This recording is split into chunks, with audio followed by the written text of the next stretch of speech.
Selamat pagi. Kembali bersama saya, Evangelis Inneke Wahyudi, dalam acara Renungan 5 Menit bersama Bapak Gembala Muda Ade Sugeng Wiguno. Mari kita siapkan hati kita untuk firman Tuhan kali ini. Oke, Shalom Aleichem rekan-rekan semuanya, kembali berjumpa dengan saya, Pendeta Lamborghini. Baik, untuk renungan hari ini saya akan ambilkan dari surat Roma pasal 2 ayat 11 sampai ke 14. Saya bacakan buat kita semuanya. Karena di hadapan Elohim tidak ada pengistimewaan. Sebab siapa saja yang berbuat dosa tanpa Torah akan binasa tanpa Torah. Dan siapa saja yang berbuat dosa di bawah Torah akan dihakimi melalui Torah. Sebab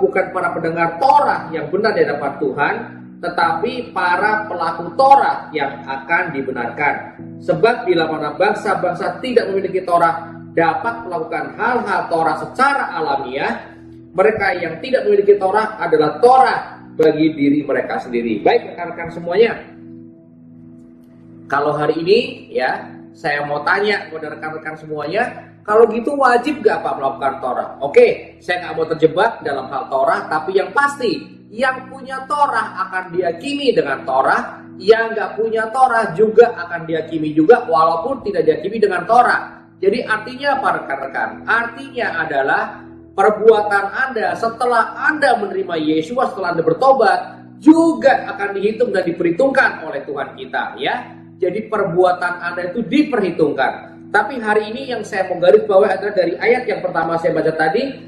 Karena di hadapan Elohim tidak ada pengistimewaan, tidak ada pengecualian, ya.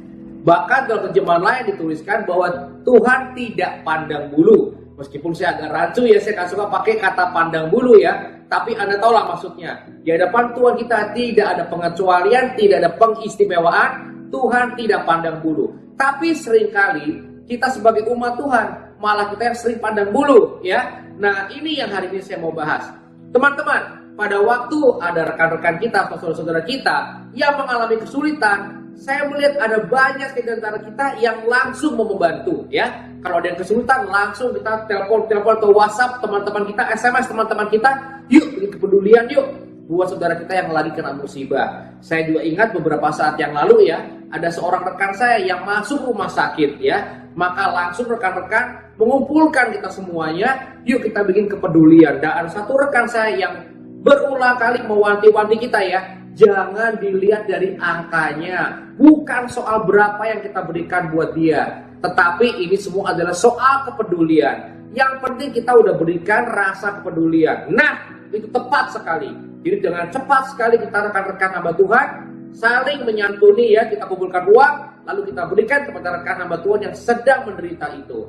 Tapi masalahnya, gak berapa lama kemudian ada seorang hamba Tuhan lain yang kita asumsikan dia mampu, yang perlu dirawat juga. Tapi apa yang terjadi? Ada gak kepedulian? Tidak ada kepedulian. Kenapa? Karena rupanya kita masih pandang bulu orang-orang yang kita pikir dia mampu, kita gak berikan rasa kemanusiaan. Saya mau ulangi lagi, teman saya yang kemarin itu berkata, jangan pikirkan angkanya atau jumlahnya, tapi kepeduliannya, yaitu dia dong, kepeduliannya aja.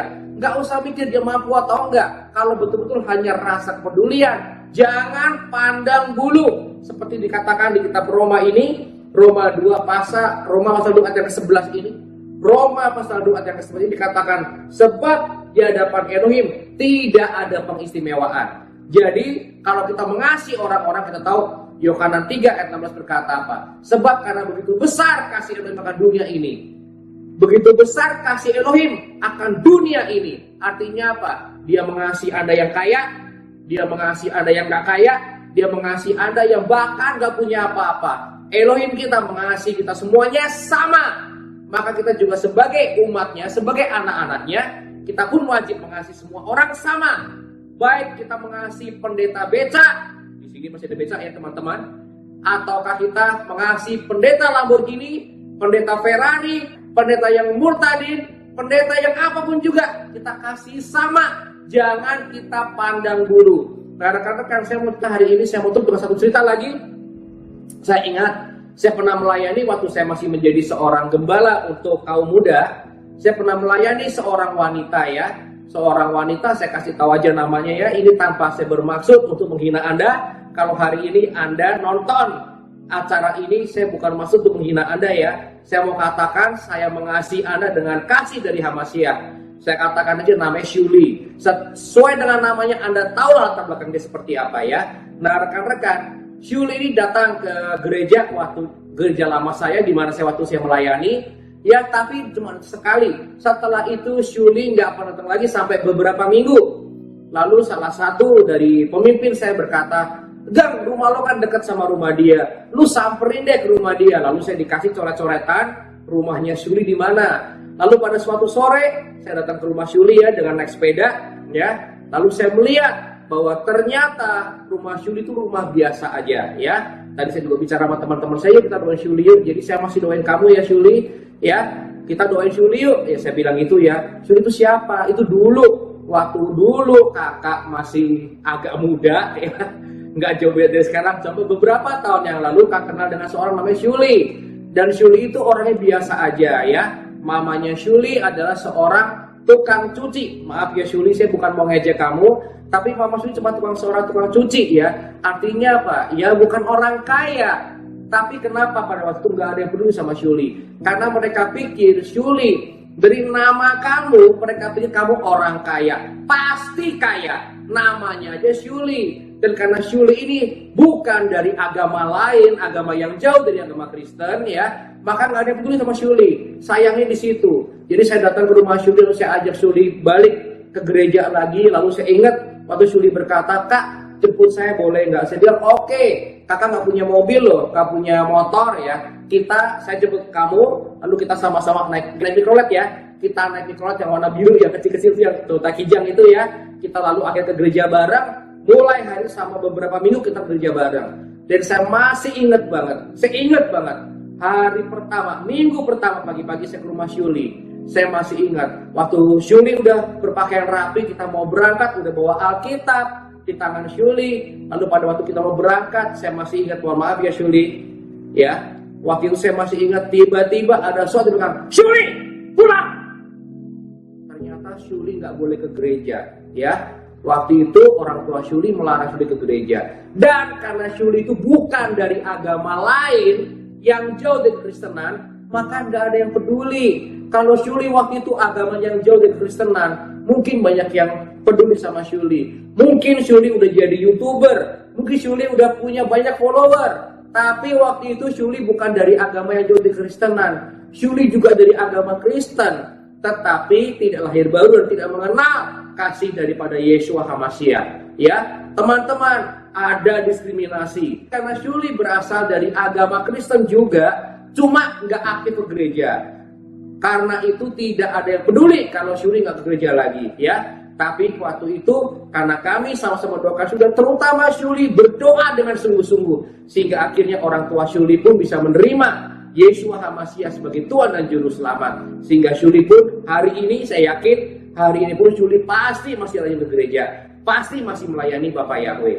Tapi rekan-rekan, hadis saya mau garis bawahi, siapapun juga orang-orang yang bertemu dengan kita, ya, orang-orang yang bertemu dengan kita dalam kehidupan kita, kita jangan pandang bulu. Apapun sukunya, bagaimanapun juga latar belakang ekonominya, kita nggak tahu dalamnya orang seperti apa. Kita wajib mengasihi sesama kita. Walaupun mungkin Anda pandang mereka orang yang mampu, orang mampu pun, firman Tuhan berkata, kasih mereka.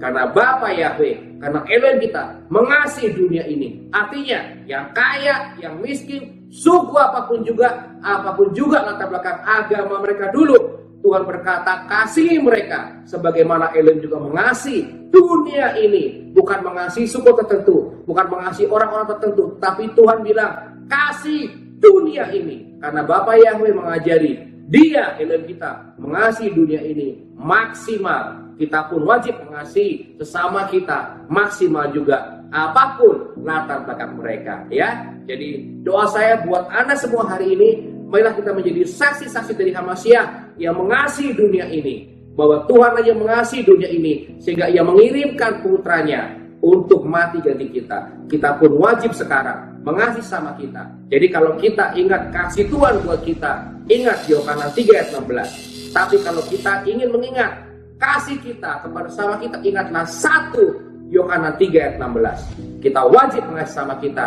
Jangan pandang bulu, karena Bapa Yahweh Elohim kita pun mengasihi kita semuanya tanpa pandang bulu. Haleluya, amin. Telah kita dengarkan firman Tuhan untuk kali ini. Tuhan memberkati.